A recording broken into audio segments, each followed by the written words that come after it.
Good evening, Mr. Bond fans. Since the release of No Time to Die, I've seen a few comments on this channel of people asking me where I think this latest film fits in Daniel Craig's 007 pentology. And at first I felt like I needed a little bit longer to consider this, No Time to Die being the difficult to digest Bond film that it is in a lot of ways, particularly concerning the ending. But God, I feel like each time I see this film I go through one of the 5 stages of grief with it. Oh, okay, you're doing like a prank on the first night crowd, right? That's what this is. Okay, great, you got us. Well done. You can play the real ending now. You can play the real ending now!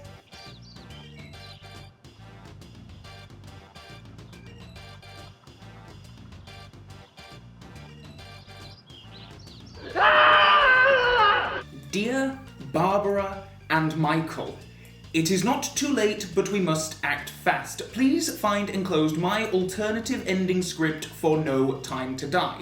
As time is of the essence, I propose to play the part of Sheriff J.W. Pepper myself. At times like this, all you can do is drink. Oh, that's some strong tap water, that is. I still hate the ending, though. As such, while I feel like the film needs longer to settle into the ranking of the entire series, I've definitely been so immersed in the Craig era lately that I have a pretty definitive personal ranking in mind, and please feel free to leave your own rankings in the comment section below. And just a little bit of housekeeping up front, as always, this is just my opinion based on personal preference. I'm not speaking for anyone other than myself. So with all that out of the way, let's get going with the ranking. I feel like I need to start this off with a disclaimer saying that I am very happy that every Bond film has its fans. Yes, even that one. Every single Bond film is someone's favorite, and it's if you like a Bond film that I don't like, my overriding emotion is pure jealousy. Like, I'm jealous that you have fun and get enjoyment out of a Bond film that I don't like that much, and that is my overriding sentiment when it comes to Quantum of Solace. This film has definitely had something of a renaissance lately on Bond fan social media, and I certainly steeped myself in a lot of the positive commentary, articles and such earlier this year, and as I say, it's great to find so many people find so much joy in this film, but for me, Quantum of Solace has just never clicked. It has some cool action sequences and a ferocious pace, but ultimately the editing just equally frustrates and baffles me. In the action sequences, I find myself confused as to the logistics of what is going on, and exposition scenes are so chaotically assembled, I genuinely lose track of what the plot is. And I understand that that is by design. You can say until the cows come home that the director wants to put you in the middle of the action during that opening car chase. He wants you to feel like you're in a car crash yourself, but that intent is all well and good, but just how the final scene is assembled just does not appeal to me. I get that the impetus here is on Bond's emotional journey, overcoming the death of Vesper from the previous film, but as a result of being so dependent on the events of another film for its main thrust, Quantum has always felt like an appendix, an epilogue to its much more successful predecessor Casino Royale than a film in its own right. It feels like the Craig era consists of 4.5 films rather than 5 films entirely. Now, as I say, I've engaged with a lot of the positive commentary and analysis of the film, and I'd recommend everyone does that, whether you like it or not, but it just goes to show that understanding a film and enjoying a film are two very different things, and even when I return to Quantum of Solace armed with this extra knowledge and all of these extra readings of it, at the end of the day, I just don't have a good time with it. I've seen most of director Mark Forster's filmography, and I guess I just generally don't like this guy's work.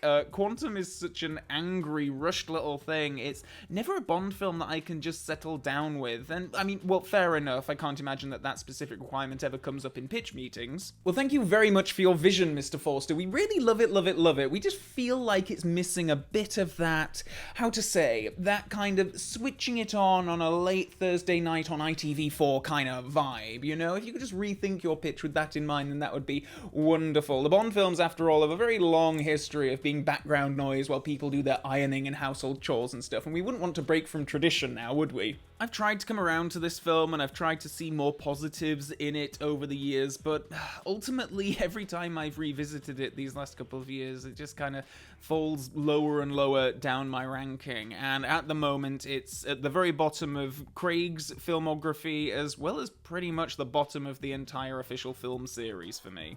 You don't have to worry about me.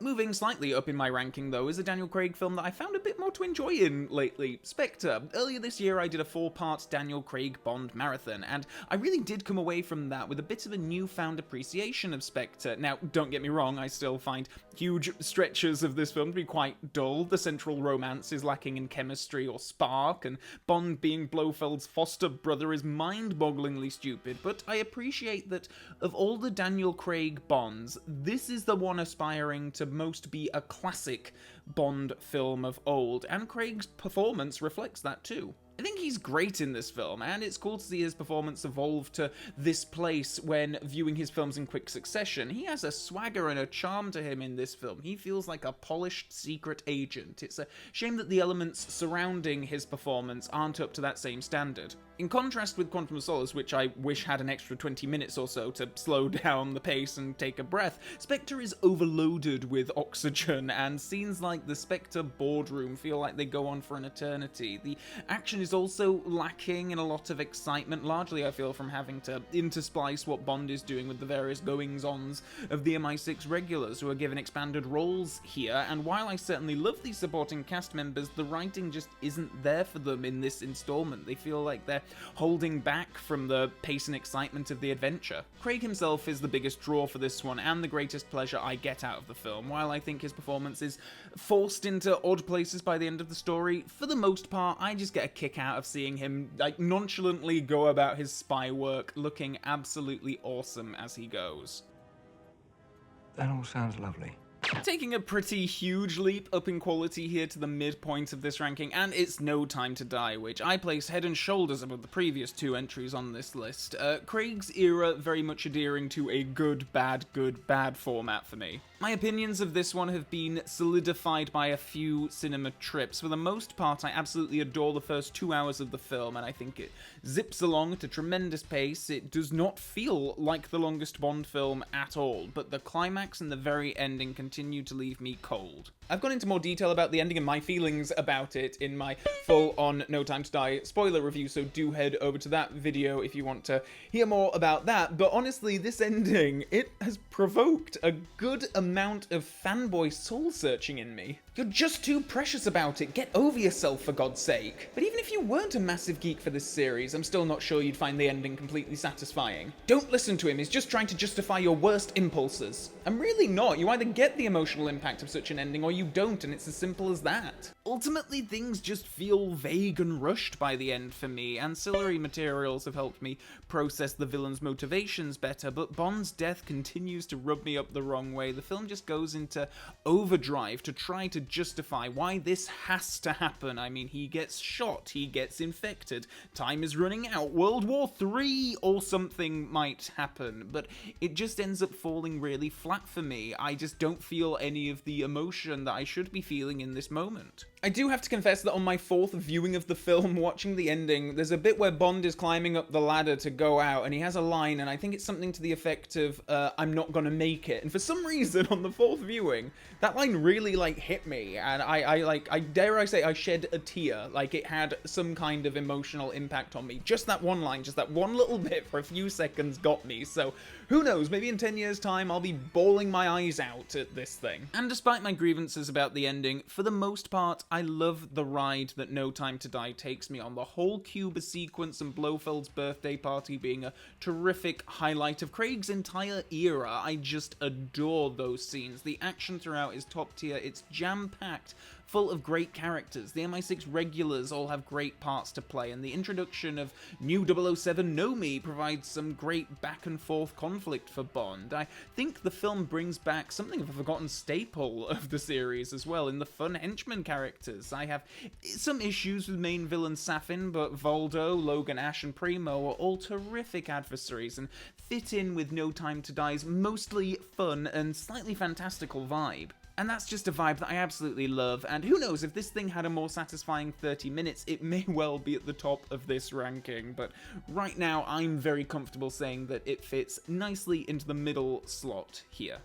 Casino Royale, Craig's 2006 debut, and a film that has really grown on me over time. Back when this was first released, I don't think 17-year-old me really knew what to make of it. It was so different to everything that came before and did away with the usual Bond formula checklist, and indeed, doing away with that checklist, the same could be said of a lot of Craig's 007 output. His entire tenure is personified by doing away with the rulebook. But over the years, Casino Royale has jumped up and up and up in my ranking, and while, like, at the start of this I said that this is my totally personal, totally subjective ranking, but if I were to do an objective ranking of Craig's films, then Casino Royale would, without a doubt, be at the top of that list. I think it's a wonderful film. I can't help but marvel at it every time I see it. It is so beautifully constructed in such an unpretentious way. It feels effortless. Martin Campbell is the best director this series has ever had for my money, and his direction is so confident without ever feeling the need to call attention to itself. The story flows along despite being one of the more technically complex plots in the series, and the emotional core of the thing between Bond and Vesper is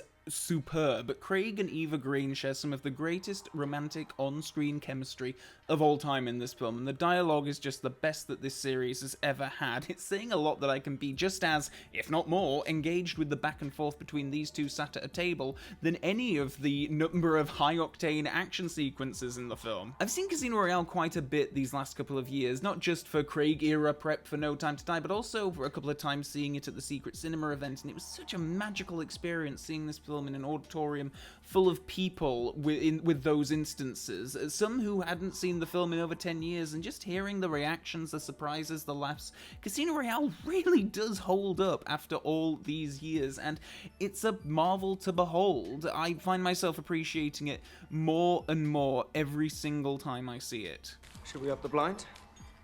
Like I say, objectively, I feel like it doesn't get much better for Craig than Casino Royale, but just on a personal level, if I could only pick one of his 5 films to keep with me on a desert island, it would be Skyfall. It has such a special place in my heart, and I'm just never not in the mood to watch this film. Skyfall is the Craig film that I've seen the most, and it continues to be an absolute delight nearly 10 years on. Craig gives his most Fleming Bond performance of his entire tenure, leaning greatly into the literary characters' malaise and depression for a good chunk of the running time, but the emotion works, and he is still afforded many a terrifically cool and fun moment throughout. And a good chunk of the heart of the film comes from Judi Dench's M, who takes center stage, and it's a super satisfying end to her tenure in the series. Just again, to talk about this on a personal level, I'd grown up with her as Pierce Brosnan's M, and seeing her character continue into the Daniel Craig era, she was just a constant throughout my Bond fandom, and seeing her die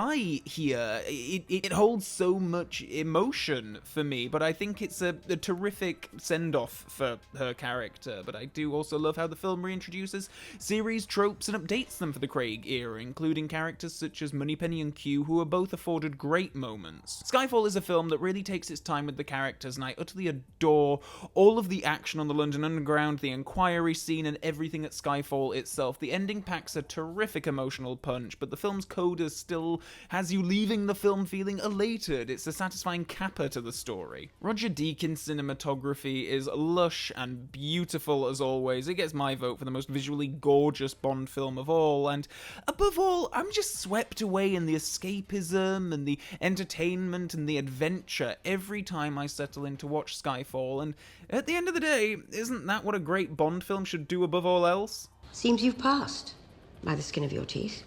So there we go. Please do let me know your own ranking of Craig's 5 films in the comments section below. Also below you can find links to my various social media pages, including my Instagram page, which I don't normally leave links to on YouTube. So if you are on Instagram and you want to give me a follow on there, please do head over there using the links below. Also below, as usual, there are links to my Facebook page, my Twitter page, and my Patreon page, for those of you who want to go one extra step in supporting this channel. But you don't need to leave YouTube to support this channel. Oh no, if you haven't done so already, please do consider scrolling below and clicking the subscribe button. You can also hit the thumbs up button if you've enjoyed this video, and if you really want to stay up to date on future video uploads, then please do consider hitting the Mrs. Bell notification button, which is also below. So with all that being said, until next time, Bond fans, so long for now.